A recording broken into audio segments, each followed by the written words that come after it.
Hello everyone. Today we are going to discuss a very important topic of human resource management, that is human resource planning.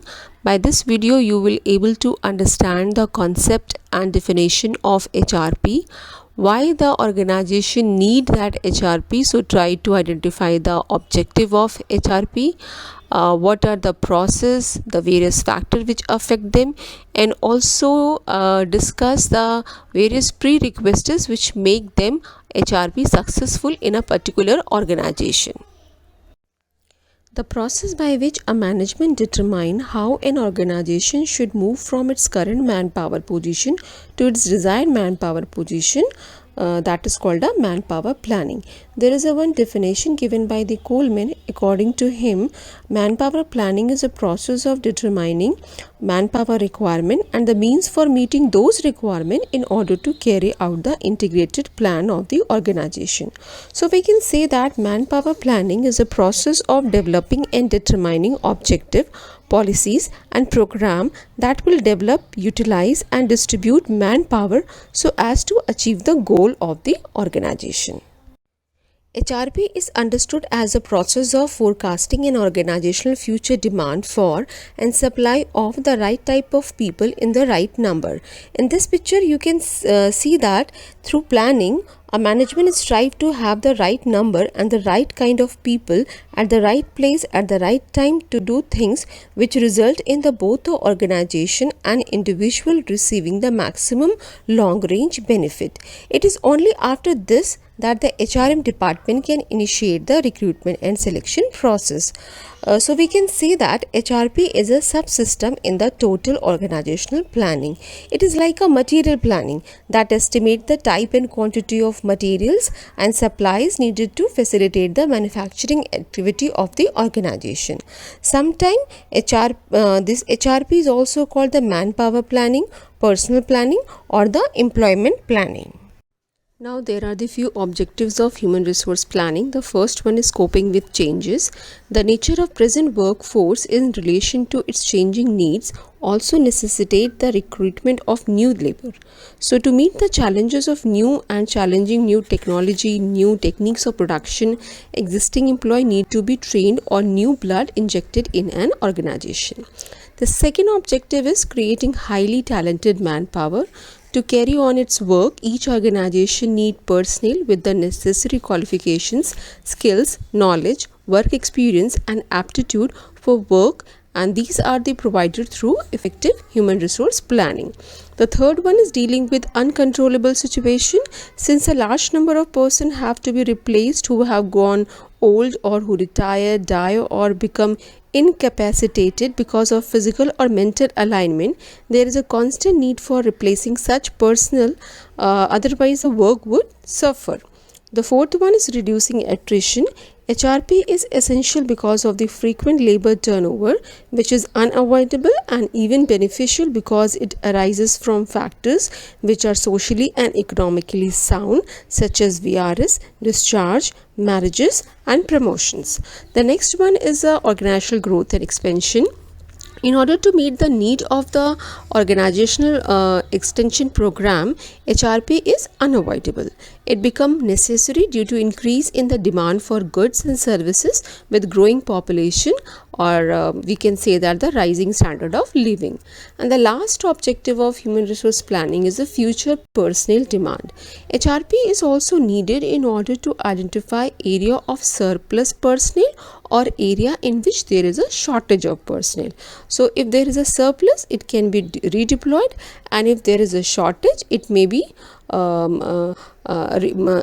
fulfilled by the recruitment or the selection process. This is the process of the human resource planning, which is started from the company's objective and policies. So the objective of HR plan must be derived from the company objectives. Specific requirements in terms of numbers and characteristics of employees should be derived from the company's objective. Once the company's objectives are specified, then the HRP objectives are formulated. Then it goes simultaneously the manpower demand and the manpower supply forecast. So the first one is a HR demand forecast. Demand forecasting is a process of estimating the future quantity and quality of people required. It done on the basis of the organizational future strategies and policies and current position of existing personnel, employee turnover, etc.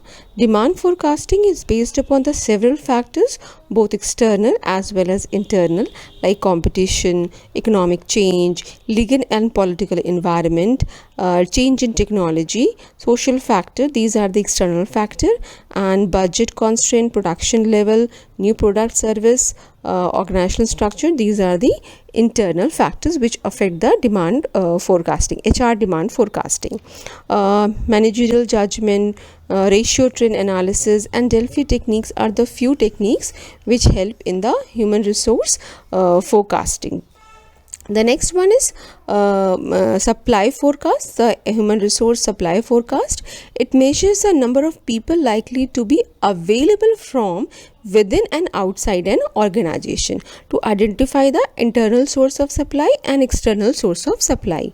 So the supply analysis cover basically the present employee is greatly facilitated by the HR audits. HR audits summarize each employee's skills and abilities. The audit of non-managers are called skill inventories, which include information related to the personal data, skills, special qualification, salary, job history, capacity of individual, special preferences of individual, etc. And the audit of management are called management inventories, which include work history, strength, weakness, career goal, personal data, number and type of employee supervised, total budget managed, previous management duties, and etc. After identify the demand and supply, the next one is the design the HR program. So once a company personnel demand and supply are forecasted, the two must be balanced in order that vacancies can be filled by the right employees at the right time. So HR programs, the third steps in the planning process, therefore assume greater importance. The fourth one is HR plan implementation. So implementation require converting an HR plan into action. A series of action programs are initiated as a part of the HR plan implementation. Some such programs are recruitment, selection, placement, training and development, retraining, redeployment, retention, and downsizing plan. The last one is control and evaluation. The final part of HRP is ongoing continuous evaluation of implemented HRP. The constant review and feedback help to minimize the losses and control cost without compromising on quality of personnel to be recruited. On this process, the control and evaluation, the company will identify whether there is a surplus of manpower or there is a shortage of manpower. If there is a surplus, then they will going for the restricted hiring, they reduce working hour, they introduce VRS, and they lay off. And if there is a shortage of the manpower, then they will go for the recruitment and selection, and they can also fill the vacancies by the internal mobility. These are the factors which affect the HRP. They are also called the limiting factors of HRP. The first one is the type and strategy of organization. The type of organization is an important consideration because it determines the production process involved, number and type of staff needed, and the supervisory and managerial personnel required. Organizational strategies like expansion, diversification, and merger and acquisition also affect the human resource planning. Like if an organization is going for the expansion and diversification, then there is a high need for the human resource planning.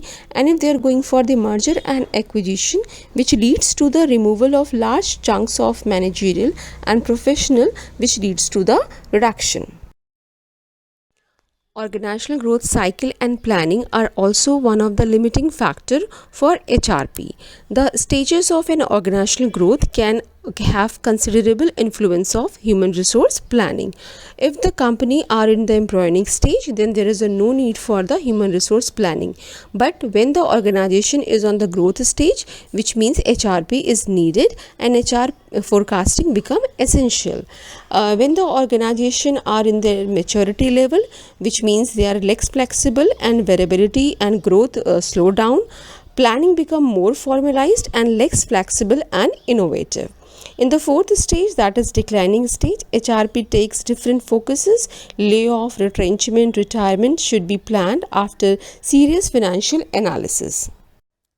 Environmental uncertainty. HR manager rarely have the privilege of operating in a stable and predictable environment. Political, social and economic changes affect all organizations.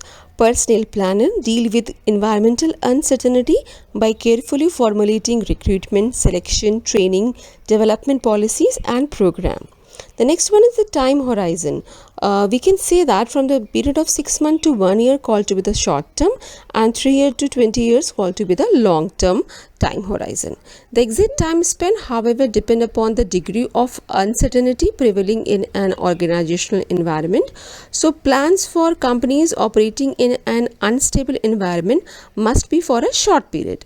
Plans for other where environment is fairly stable may be long term. So in general, the greater the uncertainty, the shorter the plans, the time horizon and the vice versa.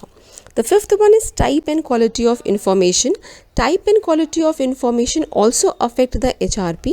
HR department must maintain well-developed job analysis information and HR information system that provide accurate and timely data. Generally speaking, organizations operating in a stable environment are in a better position to obtain comprehensive, timely and accurate information because of the longer planning horizon, clear definition of strategy and objective and fewer disruption. The sixth one is nature of job being filled. It is easy to employ shop floor worker, but a lot of sourcing necessary for hiring managerial personnel. It is therefore necessary for the personnel department to anticipate vacancies as far in advance as possible to avoid sufficient lead time to ensure that suitable candidates are recruited. And the last factor which affect the human resource planning is outsourcing. If organizations are outsourcing as a policy, that is get their organizational work done through external unit and agency, then such organization do not require a large number of employees. So instead of having their own employees, they take external unit on contractual basis. Now, how these HRP become a more successful for any organization? So these are the few prerequisites for the human resource planning. HRP must be recognized as an integral part of corporate planning. The planner of HR must therefore be aware of the corporate objectives.